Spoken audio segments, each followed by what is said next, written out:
Press release آج کراچی میں آل Pakistan signal staff ایسوسی ایشن کی جانب سے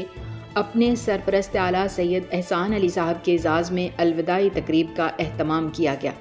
اس تقریب میں ڈویژن کے تمام عہدیداروں نے شرکت کی، جس میں چیف آرگنائزر ندیم بھائی اور نائب صدر حسین مرزا عاطف بیگ نے خطاب کیا۔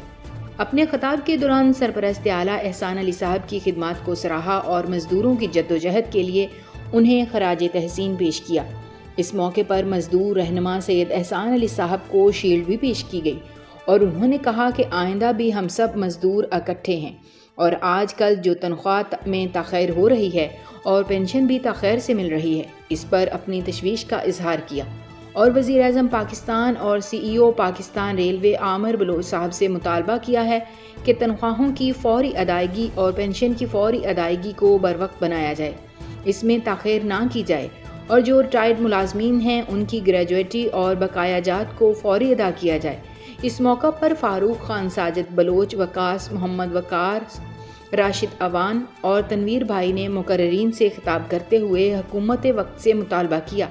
کہ سگنل سٹاف کے ساتھ ستیلی ماں جیسا سلوک بند کیا جائے۔ کیا میں پاکستان سے آج تک سگنل سٹاف کی کوئی بھی اپ گریڈیشن نہیں کی گئی؟